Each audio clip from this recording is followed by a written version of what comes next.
نبوت کرنا چاہتے ہیں کہ غلام بن کے نبوت کرنا چاہتے ہیں؟ تو ہمارے نبی نے فرمایا بلا عبدن رسولا، نہیں مجھے بادشاہی نہیں چاہیے، میں غلام بن کے نبوت کروں گا۔ کیوں؟ کیا آپ کو پتا ہے کہ میری امت کے سارے لوگ تو مالدار نہیں ہوں گے؟ ہر آدمی تو وہ شوگر مل نہیں لگائے گا، ہر آدمی تو ٹیکسٹائل نہیں لگائے گا، ہر آدمی کی فیکٹریاں تو نہیں ہوگی، اکثریت تو غریب ہوں گے۔ تو اپنی امت کے غریبوں کو تسلی دینے کے لیے وہ فقر کا معیار اپنے لیے پسند فرمایا کہ اللہ کی قسم آج تک ایسا فقیر میں نے نہیں دیکھا۔ کوئی دیکھا ہے فقیر جس کے گھر میں 2 مہینے چولہا نہ جلتا ہو، اور جس کے لیے احد پہاڑ منت کر رہا ہو، یا رسول اللہ آپ اجازت دیں تو میں ابھی سونے چاندی کے سکے ڈھل کر آپ کی خدمت میں پیش ہو جاؤں؟ عرب کے سارے پہاڑ جس کے لیے سونا چاندی بننے کو تیار ہوں، جنت کے دسترخوان جس کے لیے اترنے کو تیار ہوں، جنت کے عالی شان گھر جس کے لیے زمین پر اترنے کو تیار ہوں، جنت کے عالی شان کپڑے جس کے لیے اترنے کو تیار ہوں۔ براق جو معراج کے لیے آیا تھا وہ 24 گھنٹے آپ کے در پر بندھے جانے کو تیار ہے، خوشی سے تیار ہے، پھر بھی آپ اس کو رد کر کے گدھے پہ سواری فرما رہے ہیں، پیدل جا رہے ہیں، خچر پہ سوار ہو رہے ہیں، اونٹنی پہ سوار ہو رہے ہیں، اونٹ پہ سوار ہو رہے۔ ہاں، چونکہ آپ مالداروں کے نبی بھی تھے، صرف غریبوں کے نہیں تھے، تو آپ نے کبھی کبھی بڑے عالی شان گھوڑوں پر بھی سواری فرمائی تاکہ میری امت کے مالدار کے لیے بھی گنجائش نکل آئے۔ سقب ایک گھوڑا تھا آپ کا، سبحہ وہ ایسا تیز تھا کہ اس کا نام ہی سبحہ رکھا گیا۔ سبحہ کہتے ہیں بہاؤ۔ وہ جب دوڑتا تھا تو اس کے پاؤں زمین کے ساتھ، اس کا سینہ زمین کے ساتھ لگ جاتا تھا، تو اس کا نام سبحہ رکھا گیا۔ اور ایک ایسا حسین گھوڑا تھا، اس کا نام گلاب رکھا گیا، ورد، اس کا نام ورد تھا۔ ایک گھوڑے کا نام سبحہ تھا، ایک کا نام سجل تھا، ایک کا نام یعصوب تھا، ایک کا نام یعبوب تھا، ایک کا نام لیزاز تھا، ایک کا نام طراز تھا، ایک کا نام مرتجز تھا، ایک کا نام سقب تھا، ایک کا نام سبحہ تھا۔ اب بہت سے گھوڑوں پہ آپ نے سواری فرمائی، لیکن یہ بڑے عالی نسل کے گھوڑے تھے، اس لیے ان کے نام تاریخ نے، حدیث نے محفوظ کیے۔ امت کے مالداروں کو بھی گنجائش دے دی، کوئی اچھی سواری بھی رکھنا چاہے تو اس کو بھی اوپر سے گنجائش مل جائے۔ خود غربت کی زندگی پسند فرمائی، اسی میں رہے، کبھی کبھی یہ کام بھی کیا، بڑے عالی شان کپڑے پہنے۔ 1-2 دفعہ صحرا ایک بستی ہے، وہاں سے کپڑا آتا تھا، اس کی زمین سفید، اوپر دھاریاں سرخ۔ اب کبھی کبھی آپ نے وہ زیب تن فرمایا۔ جابر بن سمرہ فرماتے ہیں ایک رات 14ویں کا چاند سر پہ تھا، اور محبوب اللہ تعالیٰ کے محبوب صلی اللہ علیہ وسلم وہ مسجد کے ذہن میں تشریف فرما تھے، اور آپ نے صحرا بستی والی چادر پہ سے اوڑا ہوا تھا۔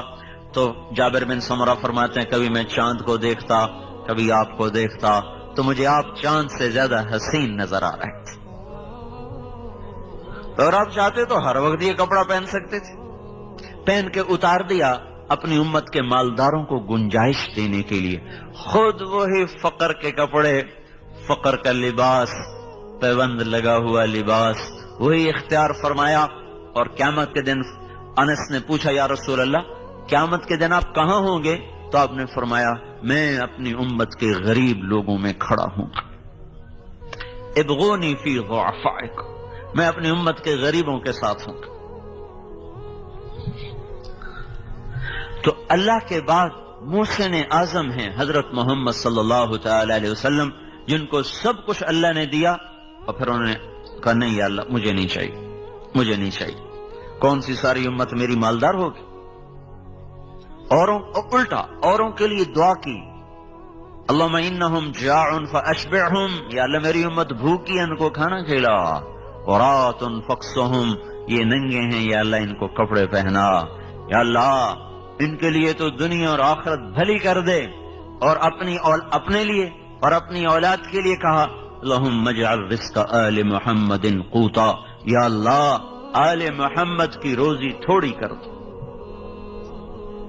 ہاں کیوں کل کوئی تانا نہ دے سکے کہ اپنی اولاد کے تو مزے کروائے اور ہمیں کربلاؤں میں دھکا دے دیا، نہیں نہیں کربلا میری اولاد کے لیے رہے۔ کوئی مانگ سکتا ہے اپنی اولاد کے لیے؟ اور مانگنی بھی نہیں چاہیے، کہیں جوش میں آ کے کوئی مانگنا بیٹھے پاگل، مانگنی نہیں چاہیے۔ خود اللہ کے نبی نے فرمایا مت مانگو، اللہ سے عافیت مانگو، سہولت مانگو۔ ہاں خود اپنے لیے، اپنی اولاد کے لیے کیا مانگا؟ اللہ ان کی روزی تنگ کر، کل کو میری امت مجھے تانا نہ دے سکی۔ اس لیے آپ نے فرمایا جب تمہیں دکھ ستائیں میرے دکھ یاد کرنا، سب ہلکے ہو جائیں گے۔ مجھے اتنا ستایا گیا کہ اتنا کسی کو نہیں ستایا گیا، میرے اوپر اتنی آزمائش آئی، اتنی کسی بھی آزمائش نہیں آئی۔ 3 میل پتھر پڑے طائف کے میدان میں، 3 میل، حالانکہ آپ کی انگلی کا اشارہ بھی نہیں ضروری تھا، صرف ارادہ ہی کافی تھا، ارادہ کہ اب اللہ کی طرف متوجہ ہو کر ارادہ کر لیتے کہ ان کو پکڑ، تو بس پھر ان کا نشان نہ ملتا۔ لیکن 3 میل پتھر کھا کے نہ اف کی نہ آہ کی، اور خون بہتا گیا، اتنا خون بہا کہ ایک حدیث میں آتا ہے طائف کے پہاڑ بلبلا اٹھے، رونے لگے، زمین رونے لگی، آسمان کے فرشتے رو پڑے، اور آپ بے ہوش ہو کے گرے ہیں۔ بد دعا کا ایک لفظ مجھ سے نہیں نکلا۔ جو کافروں کے لیے بد دعا نہ کرتا ہو وہ اپنی امت کے کلمہ گو کے لیے کتنا شفیق ہوگا۔ جب ہوش میں آئے، دشمن کے باغ میں پناہ لی، زید بن حارثہ جان نثار غلام ساتھ، انہوں نے اٹھایا، بھاگ کے دشمن کے باغ میں پناہ لی۔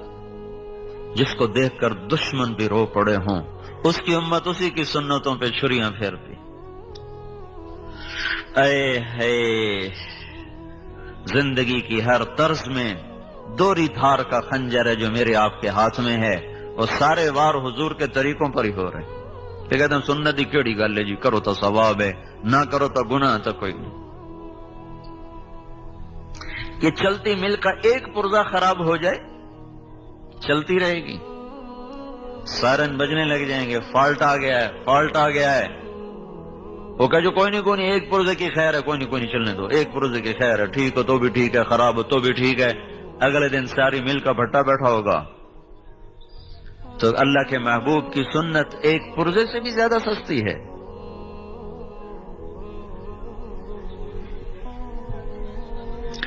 ہائے ہائے، اتبا جیسا جانی دشمن، اس کا بھی دل بھر آیا۔ یہ بدر کے میدان میں جھنڈا بردار تھا، بدر کے میدان میں کافروں کی طرف سے جھنڈا اس کے ہاتھ میں تھا، بھاگا گیا، نوکر کو نہیں بھیجا، خود بھاگا، انگور توڑ کے لایا۔ وہ رشتہ داری کا خون جوش میں آ گیا نا، ثقیف والوں نے قریشی کو مار دیا، قومیت جاگ گئی، انگور توڑ کے لایا، پلیٹ میں سجائے، پھر شرم کی وجہ سے خود آگے نہیں گیا، اپنے غلام عداس کو کہنے لگا جا تو لے جا، اور اسے کہنا تجھے رشتہ داری کی قسم، تجھے خون کی قسم، رد نہ کرنا، کھا لینا۔ جس کے لیے دشمن پسیج جائیں اس کے لیے اسی کی امت کے ہاتھ میں خنجر ہیں، اور ہر ضرب اسی کے سینے پر ہے۔ ہر نبی تنگ آ کے پکار اٹھے، یا اللہ ان کو پکڑ لے، ان کو تہس نہس کر دے۔ اب انتہا ہے طائف کا میدان، بے بسی بے چارگی عروج پر ہے، آسمان کے فرشتے رو رہے ہیں۔ اللہ تعالیٰ نے پھر آپ نے وہاں اس باغ میں بیٹھ کر اللہ سے اپنا دکھڑا سنایا، اللہم اشکو الیک ضعف قوتی وقلت حیلتی وہوانی الی الناس۔ اے میرے مولا، میری محنت میں کمی آئی ہوگی، میں کام پورا نہیں کر سکا ہوں گا، باقی اور تو کسی سے گلہ نہیں کرتا ہوں، تجھ سے آج گلہ ضرور کرتا ہوں، تو نے مجھے کن کے حوالے کر دی؟ الی بعید یتجہم او الی عدو ملکتہ امری، ایسوں کے حوالے کر دیا جو نہ مجھے پہچانتے ہیں نہ میرا حق پہچانتے۔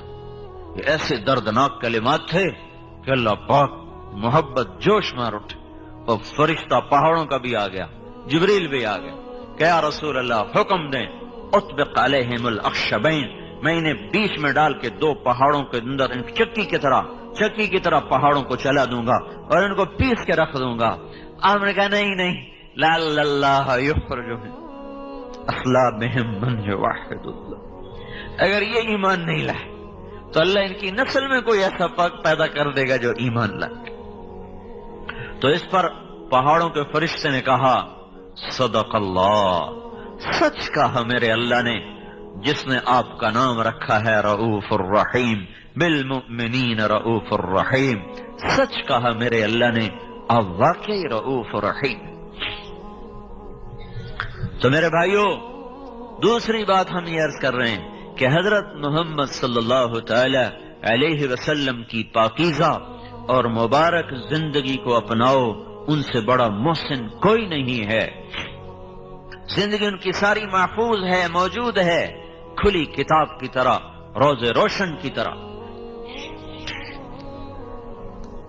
ایک ایک چیز، ایک ایک ادا، ساری 63 سال 4 دن آپ کی زندگی ہے، شمس قمری لحاظ، محرم صفر ربیع الاول کے لحاظ.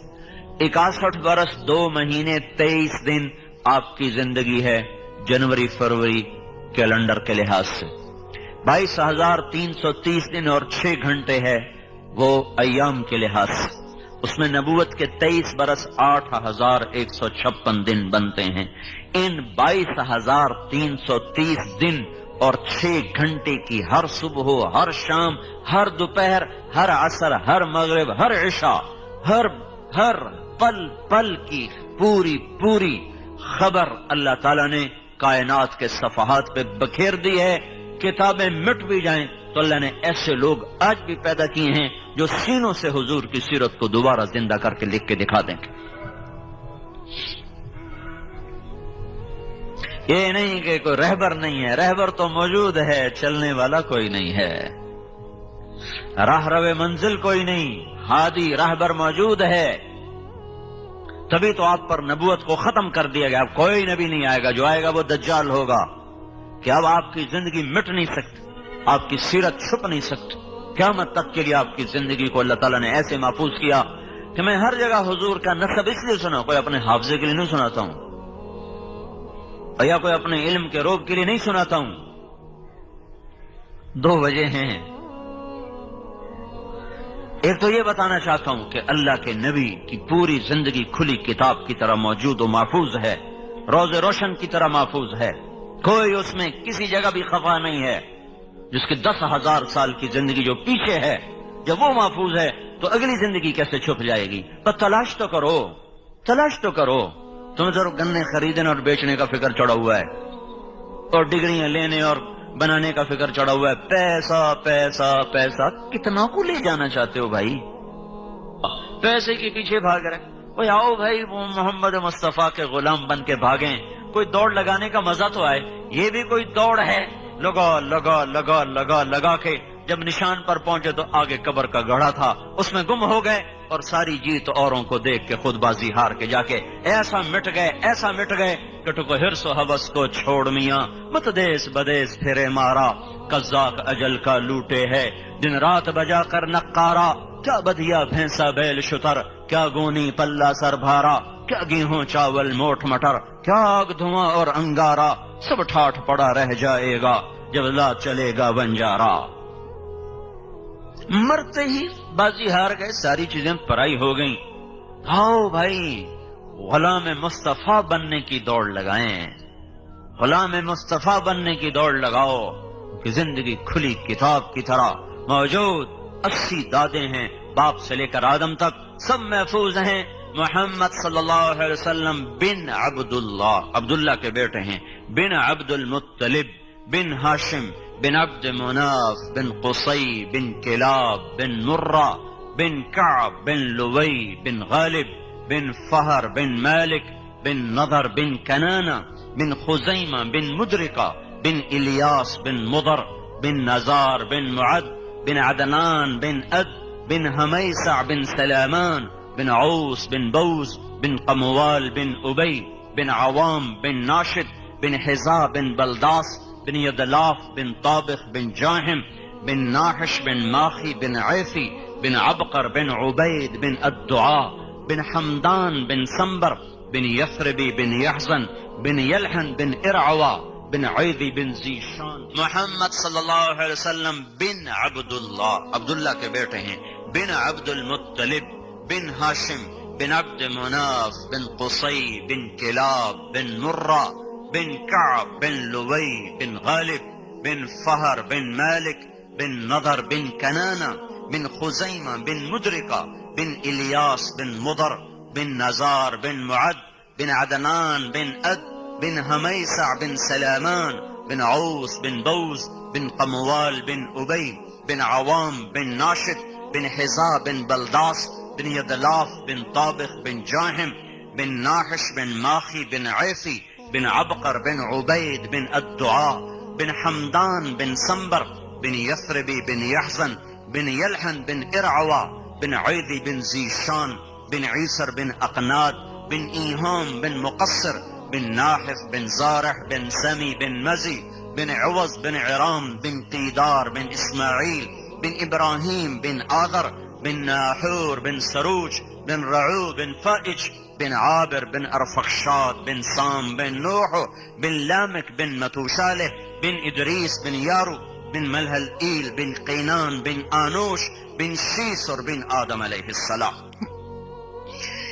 یہ کھلی کتاب ہے، سب اس کے پیچھے آؤ بھائی، سب اس کے پیچھے آؤ، یہ تبلیغ کا پیغام ہے۔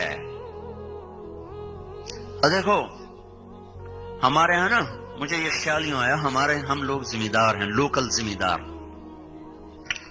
ہماری کچھ روایات ہیں، ہمارے یہاں مراسی ہوتے تھے، اب تو وہ ذمہ دارے سارے ذمہ دار شہروں میں چلے گئے، بخیل ہو گئے، خرچے بڑھ گئے، لہذا ان کو غریبوں کو دینے کا فرصت ہی کوئی نہیں ہے، نہ تاجروں کو فرصت ہے، نہ ذمہ داروں کے پاس تو ویسے ہی پیسے تھوڑے ہوتے، تو پھر اوپر سے شہروں کے خرچے، تو بخیل ہو گئے، بخل آ گئے۔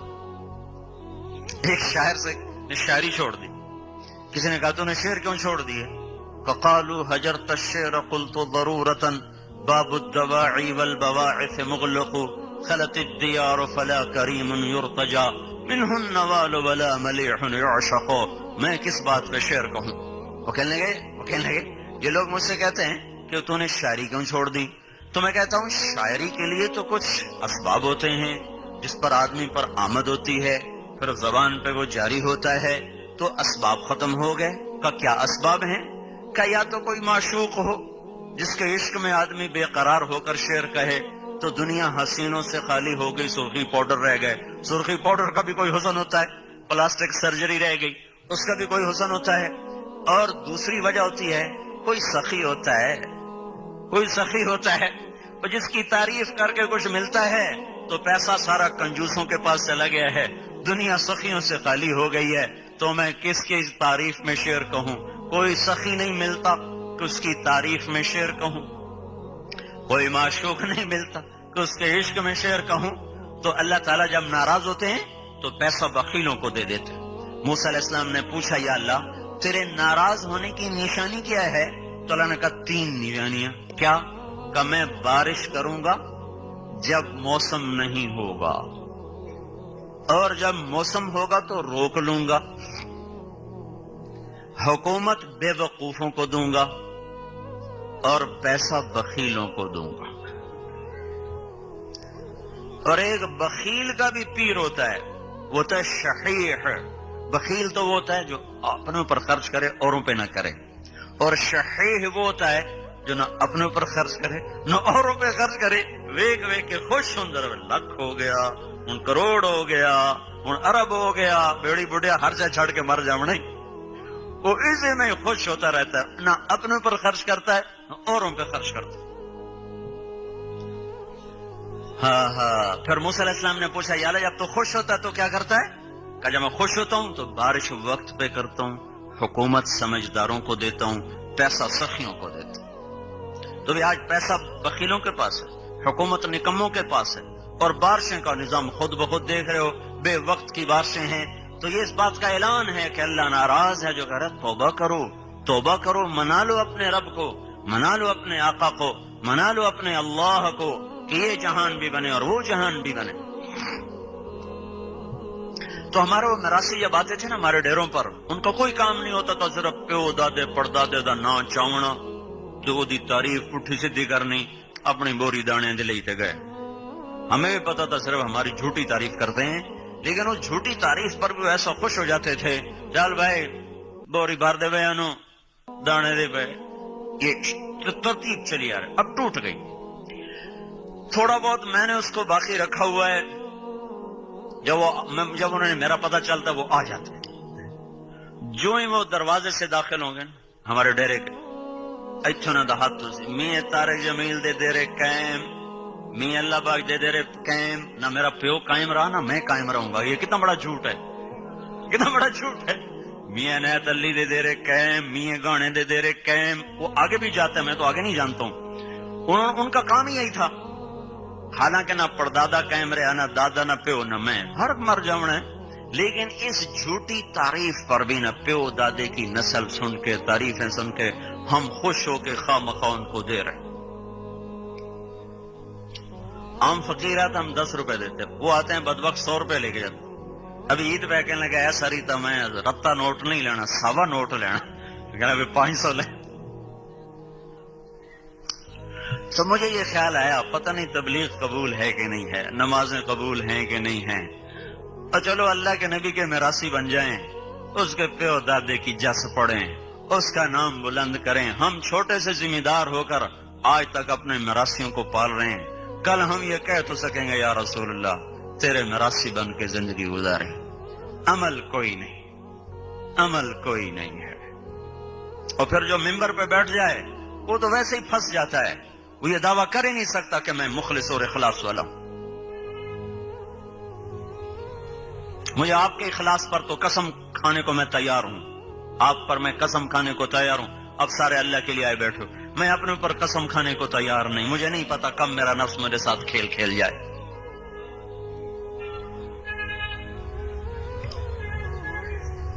تو بھائیو، حضرت محمد صلی اللہ تعالی علیہ وسلم ایک پاکیزہ زندگی لے کر آئے، تبلیغ اس کو سیکھنے کا پیغام ہے۔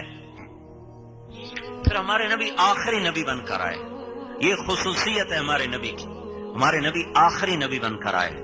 ہم سے نبوت کے سلسلے میں 2 مطالبے ہیں، ہمیں کہا گیا ہے کہو یہ اللہ کا نبی ہے، ہاں جی اللہ کا نبی ہے، نہیں اتنے پر تمہارا ایمان قبول نہیں ہے، یہ بھی کہو کہ یہ آخری نبی ہے، اس کے بعد کوئی نبی نہیں، ہاں جی ہم یہ بھی کہہ رہے ہیں لا نبی بعدہ، ایک شخص لا الہ الا اللہ محمد الرسول اللہ لاکھ دفعہ پڑھے اور یہ اس کا ایمان نہ ہو کہ آپ آخری نبی ہیں تو وہ کافر ہے، مسلمان نہیں ہو سکتا۔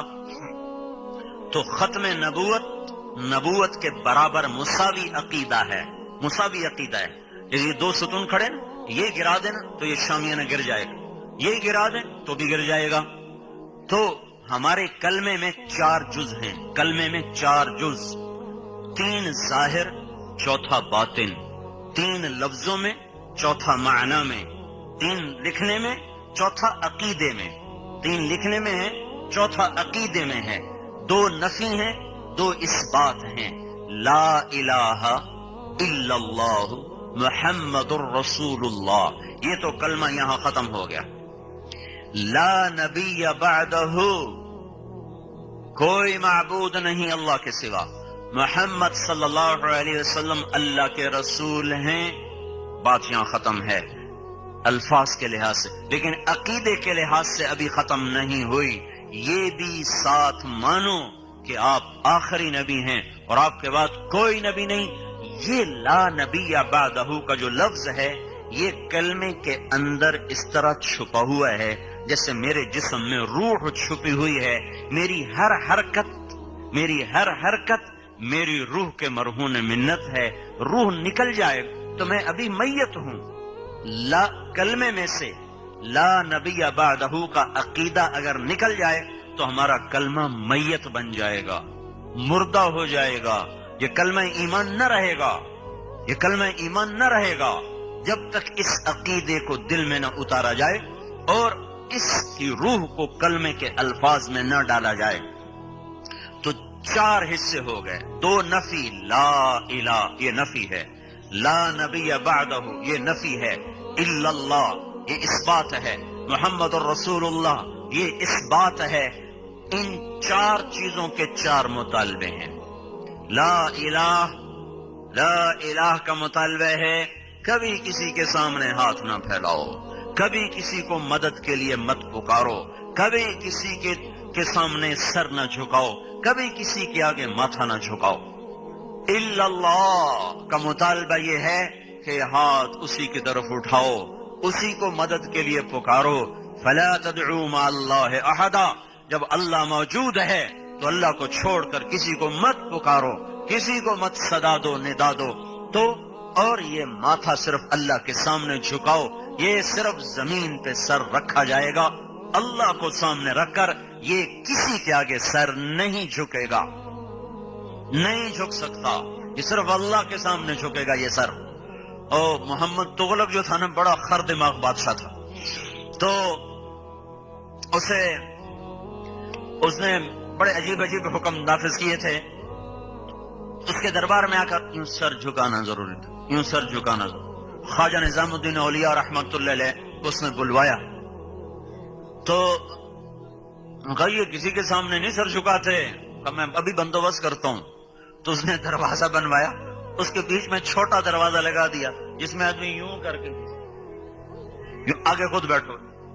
جب وہ تشریف لائے تو ان کو بھی اس کی چال کا اندازہ ہو گیا، انہوں نے پاؤں پہلے اندر ڈالا. اگر یہ سر نظام الدین کا اللہ کے سوا آج تک کسی کے سامنے جھکا نہیں، یہ صرف اللہ ہی کے سامنے جھکا ہے. یہ الا اللہ کا مطالبہ ہے. محمد الرسول اللہ صلی اللہ علیہ وسلم کا مطالبہ کیا ہے؟ محمدی بن جاؤ، غلام رسول بن جاؤ، غلام نبی بن جاؤ. جسے وہ سامنے وردی والے بتا رہے ہیں کہ یہ سیکیورٹی کے لوگ ہیں، اگر یہ شلوار کرتا پہن لیں تو پھر کوئی پتہ نہیں چلے گا سیکیورٹی والے ہیں کہ عام لوگ ہیں. تو اس محمد الرسول اللہ کے عقیدے کا اتنا مطالبہ ہے کہ اتنی غلامی رسول اختیار کرو کہ چلتے پھرتے غلام رسول نظر آؤ، کہا جا سکے یہ غلام رسول ہے، یہ غلام نبی ہے، یہ غلام مصطفیٰ ہے، یہ غلام مجتبیٰ ہے. اتنی وردی نہ اتارو کہ پہچان ہی ختم ہو جائے غلام رسول ہے کہ غلام شیطان ہے.